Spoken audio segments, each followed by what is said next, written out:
Corporate জীবনচক্রের ধারণাটা কিন্তু দারুণ, তাই না? মানে কিভাবে একটা কোম্পানি শুরু হয়, বাড়ে, হ্যাঁ, তারপর ধরুন একসময় শীর্ষে পৌঁছায়, আবার হয়তো পড়তির দিকেও যায়। একদম। আজ আমরা হাতে থাকা কিছু বিশ্লেষণ একটু খুঁটিয়ে দেখব। মানে এই জীবনচক্রে একটা কোম্পানি ঠিক কোথায় দাঁড়িয়ে আছে সেটা বোঝার উপায় কি, আর এই চক্রগুলোই বা কেমন হয়, মানে কত লম্বা, কত বড় হতে পারে। ঠিক। আর মূল প্রশ্নগুলো এগুলোই, মানে কোম্পানির বয়স বা সেটা কোন সেক্টরের, ধরুন টেকনোলজি নাকি অন্য কিছু। হ্যাঁ। হ্যাঁ, সেটা দেখেই কি আমরা তার অবস্থাটা বুঝে ফেলতে পারি, নাকি আসলে অন্য কিছু দেখা বেশি জরুরি? আচ্ছা। আর এই জীবনচক্রগুলো যেমন আমরা সাধারণভাবে ভাবি, সবসময় কি একই রকম লম্বা হয় বা একই গতিতে চলে? চলুন এই বিষয়গুলো একটু গভীরে গিয়ে দেখি আজ। আচ্ছা, তাহলে প্রথম প্রশ্নটাই ধরি। বুঝবো কি করে একটা কোম্পানি জীবনচক্রের ঠিক কোন পর্যায়ে আছে? মানে সবচেয়ে সহজে তো মনে হয় বয়সটা দেখি। হ্যাঁ, বয়সটা একটা কমন ইন্ডিকেটর। পুরনো কোম্পানি মানেই হয়তো বেশ পরিপক্ক বা পড়তির দিকে, আর নতুন মানেই বাড়ন্ত, এরকম একটা ধারণা তো আছেই। যেমন জাপানের কোম্পানিগুলোর গড় বয়স নাকি বেশ বেশি। সেটা ঠিক। কিন্তু এটা কি সবসময় সত্যি? মানে বিশ্লেষণে তো দেখা যাচ্ছে মার্কিন কোম্পানিগুলোর গড় বয়স নাকি ভারতীয় কোম্পানিগুলোর চেয়েও কম। এটা একটু অন্যরকম লাগলো। হ্যাঁ, বয়স একটা ইঙ্গিত দেয় ঠিকই, আর ডেটাও বলছে। মানে সাধারণত দেখা যায় যে বয়স বাড়লে রেভিনিউ গ্রোথ, মানে আয়ের বৃদ্ধি, সেটা একটু কমে আসে। আচ্ছা। আর অপারেটিং মার্জিন, মানে কোম্পানি তার মূল ব্যবসা থেকে প্রতি টাকায় কেমন লাভ করছে, সেটা প্রথমে একটু বাড়ে, তারপর হয়তো স্থিতিশীল হয়, তারপর আবার কমে। হুম। কিন্তু বয়সই সবকিছু নয়। এই যেমন ধরুন, একটা ধারণা খুব চালু আছে যে টেকনোলজি খাতের কোম্পানি মানেই খুব দ্রুত বাড়বে, মানে গ্রোথ কোম্পানি। হ্যাঁ, হ্যাঁ, ওটাই তো সবাই বলে। টেক মানেই হাই গ্রোথ। এক্স্যাক্টলি। কিন্তু হাতের ডেটা কি বলছে দেখুন। বিশ্বজুড়ে যদি দেখি, হেলথ কেয়ার বা স্বাস্থ্যসেবা খাতের গড় রেভিনিউ বৃদ্ধি নাকি টেকনোলজির চেয়েও বেশি। বলেন কি? এটা তো বেশ অবাক করার মতো তথ্য।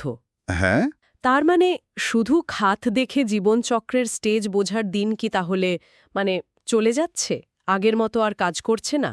অনেকটাই তাই। সেজন্যই এখন সবচেয়ে নির্ভরযোগ্য উপায় হিসেবে ধরা হচ্ছে কোম্পানির ফাইন্যান্সিয়াল পারফরম্যান্স। বিশেষ করে দুটো জিনিস, রেভিনিউ গ্রোথ আর অপারেটিং মার্জিন। আচ্ছা, এই দুটো মেট্রিক। হ্যাঁ, যেমন ধরুন, একদম শুরুতে স্টার্টআপ পর্যায়ে রেভিনিউ হয়তো লাফিয়ে লাফিয়ে বাড়ছে, কিন্তু লাভ প্রায় নেই বললেই চলে, বা হয়তো লোকসানই হচ্ছে। ঠিক। আবার পরিপক্ক অবস্থায়, মানে ম্যাচিওর স্টেজে, গ্রোথ হয়তো কমে আসে, কিন্তু লাভটা বেশ স্থিতিশীল থাকে, পজিটিভ থাকে। হ্যাঁ, তা তো বটেই। আর যখন পড়তির দিকে যায়, তখন দুটোই কমতে থাকে, গ্রোথও কম, মার্জিনও কম। হুম। তো এই পারফরমেন্সের ভিত্তিতেই কোম্পানিগুলোকে বিভিন্ন ক্যাটাগরিতে ফেলা যায়। যেমন যাদের গ্রোথও দারুণ, মার্জিনও ভালো, তারা হয়তো সুপারস্টার। আচ্ছা। আমার যাদের গ্রোথও কম, মার্জিনও কম, তারা হয়তো সমস্যাগ্রস্ত বা স্ট্রাগলিং কোম্পানি। মুদ্রা কথা হলো, কোম্পানির বয়স বা খাত দেখে চট করে কোনো সিদ্ধান্তে আসা ঠিক না। ঠিক। আসল ছবিটা লুকিয়ে আছে তার রেভিনিউ বৃদ্ধি আর অপারেটিং মার্জিনের মধ্যে। এটাই মানে জীবনচক্র বোঝার চাবিকাঠি বলা যেতে পারে। এই ক্যাটাগরিগুলো বোঝা তো খুব জরুরি। কিন্তু শুধু কোন পর্যায়ে আছে সেটা জানলেই তো সবটা বোঝা গেল না। এই পর্যায়গুলো কতদিন থাকে বা একটা কোম্পানি আসলে কত বড় হতে পারে, ঠিক। সেই মাত্রাগুলো তো খুব আলাদা হয়, তাই না? যেমন একটা উদাহরণ দেখলাম, কঙ্গোগুমি নামে এক জাপানি মন্দির নির্মাতা কোম্পানি। হ্যাঁ, কঙ্গোগুমি। প্রায় ১৫০০ বছর টিকে ছিল। ভাবা যায়? অবিশ্বাস্য। হ্যাঁ, আর এই যে ভিন্নতাগুলো, এর পেছনে অনেক কারণ আছে। একটা জীবনচক্র কত দীর্ঘ হবে সেটা অনেক কিছুর ওপর নির্ভর হবে। যেমন ব্যবসার ধরনটা কি, হুম। বাজারে নতুন কেউ সহজে ঢুকতে পারে কিনা, মানে ব্যারিয়ার্স টু এন্ট্রি কতটা কঠিন, দেশের অর্থনীতি কতটা স্থিতিশীল, কোম্পানির মালিকানা কার হাতে, ম্যানেজমেন্ট কতটা লং টার্ম ভাবছে, এইসব। আর কোম্পানি কত বড় হতে পারবে, মানে তার হাইট বা উচ্চতা। সেটাও নির্ভর করে অনেক কিছুর ওপর। যেমন মার্কেট সাইজটা কত বড়, কোম্পানিটা কি শুধু নিজের দেশে ব্যবসা করে নাকি বিদেশেও, টেকনোলজির ব্যবহার কেমন করছে। হ্যাঁ, টেকনোলজি তো এখন বিশাল ফ্যাক্টর। অবশ্যই। এই যেমন ধরুন রাইড শেয়ারিং কোম্পানিগুলো, প্রযুক্তির জোরেই তো এত বড় হতে পারল। আর নেটওয়ার্ক এফেক্ট, মানে যত বেশি মানুষ ব্যবহার করে তত সুবিধা বাড়ে। ঠিক। আর কত দ্রুত শীর্ষে উঠবে, মানে গ্রোথের স্পিড বা স্টিপনেস, সেটার কারণ কি? ওটা নির্ভর করে ব্যবসায় কতটা ক্যাপিটাল বা পুঁজি লাগে তার উপর। কম পুঁজিতে শুরু করা গেলে গতিটা বেশি হতে পারে। আচ্ছা। পুঁজি পাওয়া কতটা সহজ, মানে ফান্ডিং অ্যাভেলেবিলিটি, আর গ্রাহকরা তাদের পুরনো অভ্যাস ছেড়ে নতুন কিছু নিতে কতটা রাজি আছে। এটাও গুরুত্বপূর্ণ। আর শীর্ষে কতদিন টিকে থাকবে, মানে পিক ডিউরেশন, সেটা নির্ভর করে কোম্পানির কম্পিটিটিভ অ্যাডভান্টেজগুলোর ওপর। যেমন ধরুন, ব্র্যান্ডের নাম কতটা শক্তিশালী, কাস্টমারদের অন্য কোম্পানিতে সুইচ করতে গেলে অসুবিধা বা খরচ হয় কিনা, যেটাকে বলে সুইচিং কস্টস, নেটওয়ার্ক এফেক্ট কতটা জোরালো, এইসব। আচ্ছা। এখানে একটা মজার জিনিস কিন্তু দেখা গেছে, যেসব ব্যবসায় খুব দ্রুত শীর্ষে ওঠা যায়, মানে স্টিপ গ্রোথ হয়, হ্যাঁ। সেখানে অনেক সময় শীর্ষে টিকে থাকাটাও কঠিন হয়ে পড়ে। কারণ যে কারণে দ্রুত ওঠা গেছে, সেই কারণগুলো হয়তো লং টাইমের সুরক্ষা দেয় না। Interesting point. আচ্ছা, আরেকটা জরুরি বিষয় সূত্রে উঠে এসেছে, সেটা হলো ২০ শতকের পুরনো কোম্পানি, মানে ধরুন ফোর্ড বা জিই। হ্যাঁ, ক্লাসিক এক্সাম্পল। আর ২১ শতকের নতুন কোম্পানি, বিশেষ করে টেক কোম্পানিগুলোর জীবনচক্রের মধ্যে নাকি বিরাট পার্থক্য। পুরনোরা অনেক সময় নিয়ে গড়ে উঠেছে, লম্বা সময় ধরে শীর্ষে থেকেছে, তারপর ধীরে ধীরে পড়েছে। ফারণ দেওয়া হয়েছে। এদের উত্থান আর পতন দুটোই ঘটছে অনেক দ্রুত, মানে খুব কম সময়ের মধ্যে। একটা সূত্রে তো বেশ মজার করে বলা হয়েছে, যেন এদের বয়স বাড়ে ডগ ইয়ার্সে। হাহা, ডগ ইয়ার্স, মানে স্বাভাবিকের চেয়ে অনেক গুণ দ্রুত। হ্যাঁ, অনেকটা সেরকমই, মানে জীবনচক্রটা অনেক সংকুচিত হয়ে গেছে। এর তো বিরাট প্রভাব পড়ার কথা, যেমন কোম্পানি ভ্যালুয়েশনের ক্ষেত্রে, মানে মূল্যায়ন করার পদ্ধতিতে।